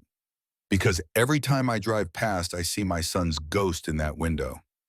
Every time someone mentions Betty's, I remember what I lost. I thought if I owned it, controlled it, changed it into something else, maybe the memories would hurt less. He looked at Lily. But your fundraiser reminded everyone what that place means. And all I could think was my son loved it exactly the way it is. And I was trying to destroy that. Destroy the last place he was happy. Preston knelt down, eye level with Lily. You asked me why I'm so mean. The truth is, I don't know how to be anything else anymore. When Daniel died, everything good in me died with him. Lily was quiet for a long moment. Then she reached out, placed her small hand on Preston's arm. That's not true. What? The good parts aren't dead. They're just sleeping, waiting for you to wake them up. Preston stared at her, this child in her wheelchair. This little girl who'd faced more challenges than most adults, who still believed in redemption, in second chances, in the possibility of healing. How can you be so sure? Because you're here, Lily said simply. Talking to your son, that means you still love him. Love is the good part. Preston broke, shoulders shaking with 8 years of suppressed grief. He sobbed in front of this child and her mother, released the pain he'd been carrying alone. Hannah moved forward, placed a gentle hand on his shoulder, offering comfort without words. They stood together in the cold cemetery. A broken man, a fierce mother, a wise child, united by loss and hope and the fragile possibility of healing. When Preston finally composed himself, he looked at Lily with something resembling wonder. You're remarkable. You know that? I'm just Lily. No, you're so much more than that. He stood, wiped his face with the sleeve of his expensive coat. I owe you an apology, in Dutch, and everyone involved with the fundraiser. I tried to sabotage something good because I was drowning in my own pain. You can still help, Lily said. It's not too late. Help how? Lily's face lit up. I want to start a charity for kids like me, kids who need wheelchairs and special equipment, kids who feel lonely and different. She looked up at Preston. Daniel was sick. He probably felt different too, lonely. Maybe you could help other kids like him, like me, so they don't feel so alone. Preston was silent, processing, the idea settling into the empty spaces where grief had lived unchallenged for 8 years. I don't know anything about running a charity, but you know about business, about organizing things, about making plans work. Preston looked at Daniel's grave, at the dates carved in stone, at the son he had never stopped loving. What would you call it? This charity, Wheels of Hope, Lily said without hesitation. Because everyone needs hope, and some of us just need wheels to get there. For the first time in 8 years, Preston smiled, a real smile, tentative and fragile, but genuine. Wheels of Hope, he repeated. Daniel would have liked that. 3 weeks later, on a cold January morning, the Wheels of Hope Foundation officially opened its doors. Preston had donated office space, a small suite on Main Street, 2 rooms with large windows and enough space for meetings, files, dreams. He'd also donated $50,000, seed money to get them started. Hannah became the executive director, managing operations, coordinating with families, handling paperwork. Wyatt took on community outreach, speaking at schools, connecting with hospitals, building relationships with medical equipment suppliers. And Lily, 6 years old, turning 7 in February, became the foundation's youth ambassador, the heart and soul of their mission. Their first case came quickly. Owen Fitzgerald, 8 years old, cerebral palsy. His family couldn't afford a specialized wheelchair. The one Owen had was too small, second-hand, falling apart. Lily met Owen at the foundation office. He arrived with his mother, a tired woman who worked 3 jobs to make ends meet. Owen sat in his ancient wheelchair, his legs cramped from the poor fit, his spirit dimmed by years of making do. Lily wheeled right up to him. Hi, I'm Lily. Owen looked at her wheelchair. New, well-fitted, everything his wasn't. I'm Owen, he said quietly. I heard you need a new chair. Owen's mother jumped in. We're managing. I don't want to be a burden. You're not a burden, Hannah said gently. That's why we're here. Lily pulled out a catalog. Owen, pick the one you want. Any color, any style. Owen's eyes went wide. Really? Really? He flipped through pages. Ran his fingers over pictures of wheelchairs in blue and red and green. Custom fitted.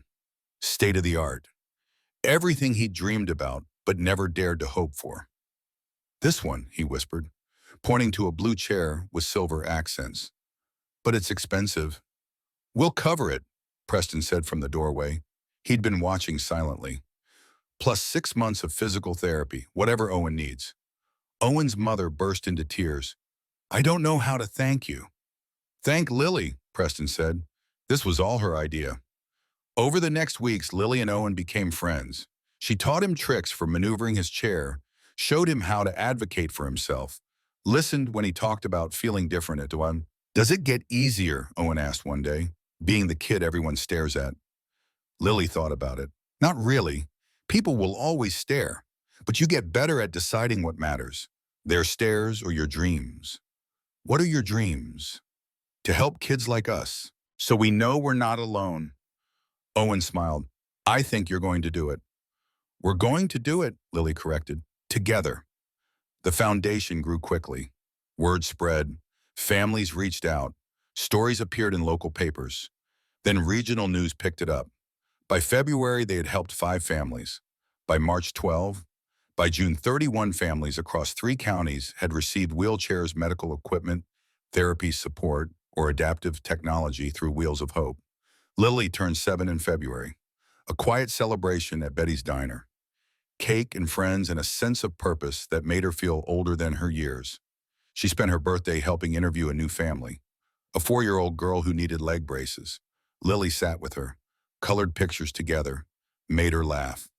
This is the best birthday ever, Lily told Hannah, because of the cake. Because I got to help someone. Hannah hugged her daughter. This remarkable child who measured happiness in others' smiles. Meanwhile, Wyatt faced his own reckoning. It happened in March. Wyatt was at a medical supply store, negotiating a bulk discount for wheelchairs. He turned to leave and nearly collided with a man in a wheelchair. Nathaniel Briggs. 5 years since the fight. 5 years since Wyatt had put him in the hospital. Since those fists had rained down. Since everything changed. They stared at each other. Time suspended. Nathaniel's legs were useless, paralyzed from the waist down.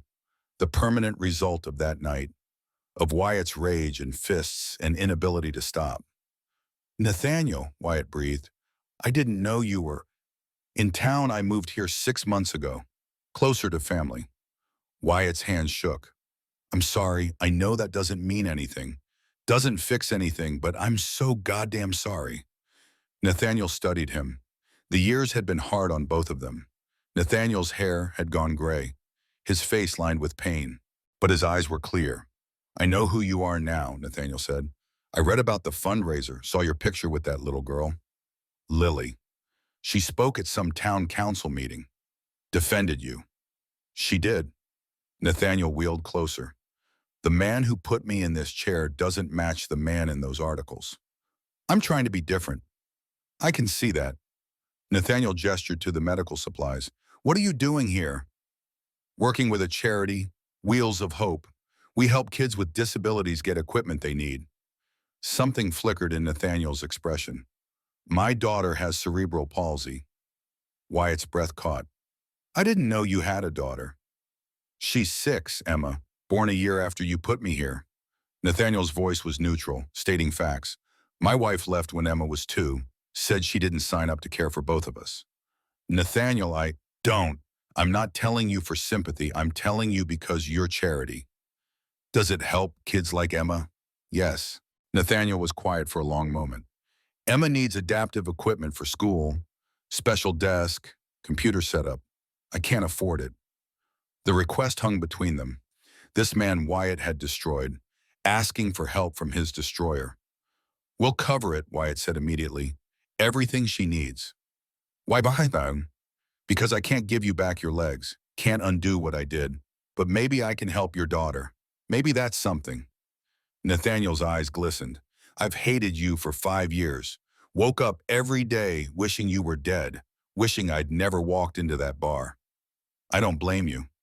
But Emma, she watches this kids show about forgiveness, second chances, and she keeps asking me, Daddy, can people change? And I always say yes, but I never believed it. Nathaniel extended his hand. Maybe I should start believing. Wyatt stared at the offered hand, redemption and forgiveness wrapped in a simple gesture. He took it. They shook, two broken men finding unexpected grace. I can't forget what you did, Nathaniel said. Can't pretend it didn't happen. I wouldn't ask you to, but maybe I can stop letting it be the only thing that defines us both. Over the next months, Wyatt personally worked with Emma, got her the equipment she needed, watched as she thrived with the right support. Nathaniel started volunteering with Wheels of Hope, teaching adaptive sports, showing kids in wheelchairs that mobility limitations didn't mean life limitations. And slowly, impossibly, something resembling friendship formed between victim and perpetrator. They would never be close. The past was too heavy, but they found a way to exist in the same space, working toward the same goal, healing through helping others heal. In June, the town held an awards ceremony, annual tradition, honoring community members who made exceptional contributions. This year, the Young Hero of the Year award went to Lily Mae Thornton. 400 people packed the community center, the same room where months ago they'd voted on whether to allow the fundraiser. Now they gathered to celebrate a 7-year-old girl who'd changed their town. Lily sat in the front row, wearing her favorite yellow dress, the one with daisies. Her hair was braided with ribbons. She looked tiny and impossibly young in a room full of adults. Hannah sat beside her, Wyatt on her other side, Preston and Dutch nearby, Grayson and the bikers in the back, all there to support her. Mayor Wright took the podium. Lily Mae Thornton is 7 years old. She has cerebral palsy, and in the past 6 months she has accomplished more than most of us do in a lifetime. The mayor recounted the story, the diner crisis, the fundraiser, the speech that changed hearts, the foundation that was changing lives. 31 families have been helped by Wheels of Hope. 31 children now have equipment they need, support they deserve, hope they'd lost. Mayor Wright's voice cracked. And it all started because a little girl asked a simple question. Can I sit with you? The room erupted in applause. Lily, would you come up here, please? Hannah wheeled Lily to the stage, helped her onto the platform. The podium was too tall. Someone brought a box for Lily to stand on. She couldn't stand, but Wyatt lifted her, held her steady so everyone could see her. The mayor placed a medal around Lily's neck. Young Hero of the Year for exceptional courage, compassion, and community service.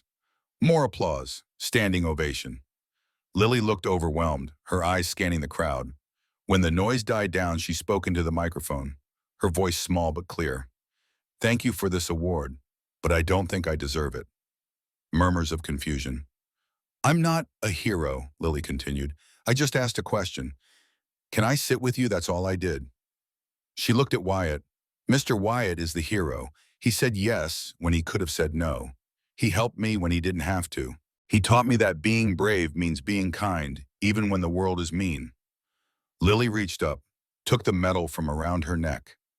This should be his, not mine. The room went silent. Lily turned to Wyatt. You changed your whole life. You helped save the diner. You work every day to help kids you don't even know. That's what heroes do. She placed the medal around Wyatt's neck. This is yours, Mr. Wyatt. Wyatt stood frozen. This medal, this recognition, this moment he never imagined possible. Tears streamed down his weathered face. He looked at this 7-year-old girl, this child who'd seen goodness in him when the world saw only darkness. Lily, I can't. You can, she said firmly, because you're good. I always knew it. Now everyone else knows too. Wyatt dropped to his knees, pulled Lily into a fierce hug. His shoulders shook with sobs. The crowd rose again, applauding, crying, witnessing redemption in real time. Mayor Wright wiped her own eyes. I think we can all agree. They both deserve this award. After the ceremony, people swarmed them. Congratulations. Thanks. Stories of how Wheels of Hope had touched their lives. Preston approached Keith Blay. That was generous, giving him the medal. It was true, Lily said. He deserves it more. You both deserve it. Preston paused. I've been thinking, Wheels of Hope needs to expand. Reach more communities. I'd like to fund that expansion. 50,000 a year for the next 5 years. Lily's eyes went wide. Really? Really, Daniel would have wanted this. Would have loved seeing kids get help, hope. Preston's voice was thick. You taught me that helping others is how we honor the people we've lost. Thank you, Mr. Ashford. Thank you, Lily, for not giving up on me. As the celebration continued, Wyatt found a quiet corner. Nathaniel wheeled over. Congratulations. Thanks. Wyatt touched the medal. Still couldn't quite believe it was real. You've come a long way from the man who put me in this chair. Every day I wish I could undo it. I know. Nathaniel was quiet. But if you had, Emma wouldn't have gotten the help she needed. You wouldn't have started this foundation. Those 31 families wouldn't have been helped. That doesn't make it okay. No, but it makes it mean something. Your mistake, my injury, it led to something good. That doesn't erase the bad, but maybe it balances it a little. They sat in companionable silence. Two men forever linked by violence, now connected by purpose. 6 months later, Christmas Eve arrived again. A year since everything changed. Since Lily asked her brave question. Since a diner was saved and a foundation was born. Betty's diner was decorated for the holidays. Lights strung along the windows. A small tree in the corner. The smell of roasted turkey and fresh-baked pies. Dutch had closed the diner to the public. Tonight was private. Family only. And what a family it had become. Lily sat at a long table near the window. Hannah beside her, Wyatt across from them, his hand resting gently on Hannah's. A relationship that had grown slowly, carefully, but undeniably real. Dutch at the head of the table, beaming like a proud grandfather, Preston with photos of Daniel spread before him, sharing stories, keeping his son's memory alive without the bitter edge of before. Grayson and several bikers, no longer outsiders, now welcomed members of this unlikely community. Nathaniel and Emma, the 6-year-old girl chattering excitedly with Lily about their adaptive sports program. Owen and his mother, faces no longer drawn with worry, relaxed, happy, belonging. Mrs. Henderson and her family, the pastor, Mrs. Peterson, people who'd learned that community meant embracing everyone, even those who seemed dangerous or different or broken. Lily looked around the table, at faces illuminated by candlelight and Christmas cheer. Last year I was lonely, she said, her voice cutting through the chatter. I had Mama, I had Mr. Dutch, but I felt alone a lot. Everyone grew quiet, listening. Now I have the biggest family ever. Lily's smile was radiant, not because we're related, but because we chose each other. She looked at Wyatt. You taught me that family isn't just who you're born with, it's who shows up. Who says yes when you ask if they'll sit with you? Wyatt's eyes misted. Best decision I ever made, kid. Mine too. Hannah squeezed both their hands. This man who'd become so important. This daughter who'd made it possible. To family. Dutch raised his glass. The one we're born with, the one we find, the one we create. To family, everyone echoed. They ate, talked, laughed, shared stories and dreams in the comfortable warmth of belonging. Later, as the evening wound down, Lily made an announcement. Next year, Wheels of Hope is going to help 100 kids. That's ambitious, Preston said, but he was smiling. We can do it, Lily said confidently. We have Mr. Wyatt's heart, Mr. Preston's business skills, Mama's organization, Mr. Dutch's kindness, everyone's help. She looked around the table. Together we can do anything. And looking at these faces at this community that had formed around one little girl's bravery, no one doubted her. The years that followed were full. Wheels of Hope expanded, reached neighboring counties, then neighboring states. The foundation that started in a small office on Main Street grew into a regional organization. Lily stayed at the center. As she grew older, she took on more responsibility, speaking at conferences, meeting with donors, training volunteers. At 10, she addressed a state Senate committee about disability rights. At 13, she testified before Congress. At 15, she published a book, The Question That Changed Everything, half memoir, half guide for creating inclusive communities. Wyatt remained her constant supporter, no longer her protector, now her partner in the work. He ran the day-to-day operations, managed staff, handled logistics. Hannah and Wyatt married when Lily was 9. A quiet ceremony at Betty's diner. Lily was the flower girl, rolling down the aisle in a wheelchair decorated with sunflowers. They had a son when Lily was 12, James, named after Wyatt's father, a father who'd given up on Wyatt long ago, but whom Wyatt wanted to honor anyway. Little James adored his big sister, followed her everywhere, learned from her that different didn't mean less. Preston became a second grandfather figure, funding the foundation's expansion, sharing business wisdom, keeping Daniel's memory alive through good works. Nathaniel continued teaching adaptive sports. Emma grew into a confident teenager. She and Lily co-led youth programs, mentored younger kids. Dutch ran Betty's Diner until he was 75, then retired, handed it over to a young couple with the understanding that the spirit of the place would remain, a home for everyone, especially those who needed it most. The bikers led by Grayson formed chapters across the country, second chance riders, helping communities, running charity events, proving that redemption was possible. 10 years after that first Christmas Eve, December 2035, Lily was 17 now, preparing to graduate high school early, already accepted to 5 universities, planning to study social work and nonprofit management. She stood on a stage at the National Disability Rights Conference. 2,000 people in the audience, hundreds in wheelchairs, families, advocates, professionals. The keynote speaker, Lily Mae Thornton, founder of Wheels of Hope. She looked out at the sea of faces, at people who'd traveled from across the country to hear her speak. It started with a question, she began, her voice strong, confident. The voice of someone who'd spent a lifetime learning to speak up. 10 years ago, I was 6 years old. I saw a man sitting alone. Everyone avoided him. He looked dangerous, scary, different. She paused, let the words settle. I recognized him, not because I knew him, but because I knew that loneliness, that isolation, that feeling of being judged before anyone bothered to know you. In the audience, Wyatt sat beside Hannah, James between them, now 8 years old, listening intently to his sister. So I asked a simple question. Can I sit with you? Lily smiled. He said yes, and that yes changed both our lives. She told the story, the fundraiser, the foundation, the community that formed around one brave question. But here's what I learned, Lily said. It's not about the question, it's about being willing to ask, being brave enough to reach out, to see people's hearts instead of their exteriors. She looked directly at Wyatt. My friend Wyatt taught me that everyone carries something. Some people carry disabilities. Some carry mistakes.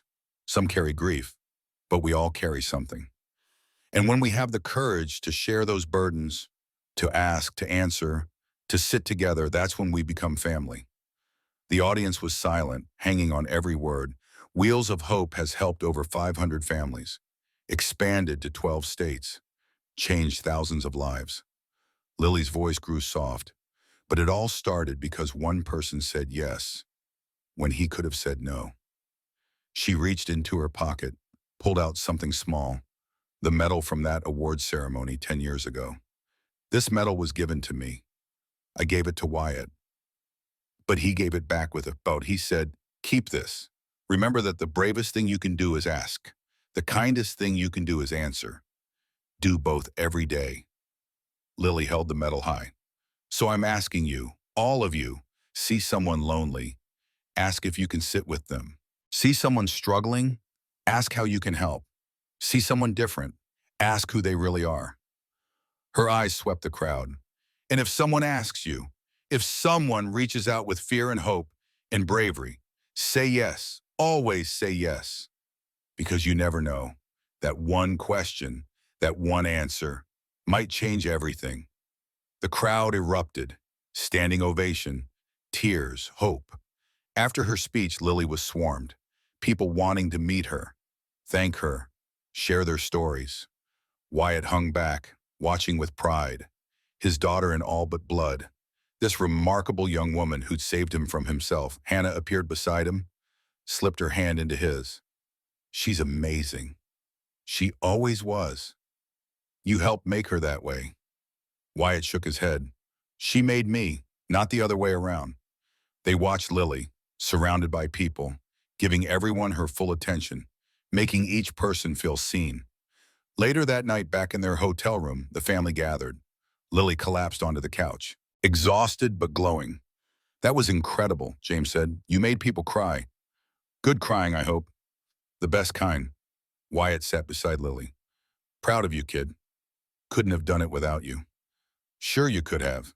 You were brave before you met me. Maybe, but you taught me what to do with that bravery.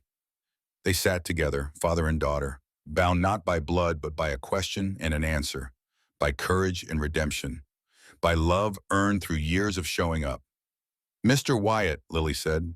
She still called him that sometimes, especially in tender moments. Yeah. Thank you for saying yes that first day. Wyatt pulled her close. Thank you for asking. The scene shifted, blurred, time moving forward. Now it was December 2035. Christmas Eve. Again. Betty's Diner still stood, under new ownership but unchanged in spirit. The photographs on the walls had multiplied. Now they included pictures of Lily and Wyatt, of fundraisers and celebrations, of a community transformed. The same long table near the window, decorated for the holidays. Lily, 17, sat in her chair, more sophisticated now. College acceptance letters in her future, but still fundamentally the same. Still seeing hearts instead of exteriors. Hannah and Wyatt, older, grayer, but deeply content. Their hands intertwined. James 8 coloring in a notebook, planning his own charity, books for kids who can't visit libraries. Already following in his sister's footsteps. Dutch retired but present, regaling everyone with stories. Preston surrounded by photos of Daniel. Sharing memories without pain, celebrating his son's life instead of mourning his death. Nathaniel and Emma, now 16. Confident, strong, planning to start an adaptive sports program at her high school. Grayson and the bikers. Older, some with gray beards, but still riding, still serving, still proving that change was possible. Owen, now 18, about to graduate, planning to study physical therapy, to help others the way he'd been helped. New faces too, families helped by Wheels of Hope, kids who'd received equipment, support, hope, all gathered to celebrate. The table was full, overflowing, this family that had started with one question. Lily looked around, at faces illuminated by candlelight, at the life she'd built, the community she'd created. I've been thinking, she said, all eyes turned to her, about what to say, how to sum up these 10 years. She picked up her glass. But I think it's simple. Thank you, all of you, for saying yes, for showing up, for being brave enough to be kind. Wyatt raised his glass. To Lily, who taught us all what courage really means. To Lily, everyone echoed. They drank, ate, celebrated. The warmth of the diner wrapped around them like an embrace. Later, after most had left, Lily wheeled to the window. The same spot where she'd first seen Wyatt, where she'd made the decision to approach. To ask her brave question. Wyatt joined her. They looked out at Main Street, at the town that had become home. Do you ever think about it? Lily asked. That day, what if I hadn't asked? What if you'd said no every day? Me too. Scared the hell out of me, Wyatt admitted. This little kid rolling up to my table, everyone watching, waiting for me to do something wrong. But you didn't. I wanted to tell you to go away, keep myself safe. What stopped you? Wyatt thought about it. Your eyes. You looked at me like I was human. Not a monster, not a criminal, just a person who might want company. He looked at Lily. No one had looked at me like that in years. I'm glad I asked. Me too, kid. Me too. They stood in comfortable silence, watching snow begin to fall, gentle flakes drifting past the window, covering the street in white. I've been working on something, Lily said. A new initiative for Wheels of Hope. Yeah. International expansion, Maywan. There are kids all over the world who need help, equipment, support, hope. That's ambitious. We can do it. Together. Wyatt smiled. You say that a lot. Together. Because it's true, I can't do it alone. Nobody can. That's what you taught me. What did I teach you? That the bravest thing is asking for help. The kindest thing is offering it. And the most important thing is showing up. Every day for the people who matter. Wyatt's eyes burned. This young woman, this incredible person who had saved him, transformed him, given him purpose. I love you, kid. You know that? Lily smiled. I know, I love you too. The snow fell heavier now, blanketing the world, making everything clean and new. Inside Betty's diner, the lights glowed warm. Laughter echoed. Family gathered. And in the window, a girl in a wheelchair and a reformed biker stood side by side, looking at the future, at possibilities, at hope. 10 years ago, a 6-year-old girl had asked a simple question. Can I sit with you? That question had saved a diner, started a foundation, changed a community, but most importantly, it had proven something fundamental about human nature, that everyone deserves a second chance, that kindness is contagious, that courage comes in all sizes, and that sometimes the smallest voices can change the world. Lily looked at her reflection in the glass, then at Wyatt's reflection beside her. Ready for the next adventure? She asked. Always. Good, because we've got work to do. Kids to help, lives to change. Lead the way, kid, Lily grinned. Together. Together. They turned from the window, wheeled and walked back to the table. To family, to warmth, to home. Outside, the snow continued falling, covering Main Street, covering the town, covering the world in possibility. And in Betty's diner, the lights stayed on. A beacon, a promise, a home for everyone who needed one. Because 10 years ago, a little girl had been brave enough to ask a question. And a broken man had been brave enough to answer, and everything changed. The story that started with, "Can I sit with you?" had become a legacy of hope, of second chances, of proving that one moment of courage could ripple outward, touching lives, changing hearts, building family from strangers. Lily Mae Thornton, 7 years old when her foundation launched, 17 now, would go on to help thousands more. Wyatt Blackwell, 47 when a child changed his life, 57 now, would spend the rest of his days proving that people could change. That redemption was real. Together, they would show the world that disabilities don't define us. Mistakes don't doom us. And asking one brave question can save everyone. Sometimes the person you save, sometimes the person who saves you, but always, always together.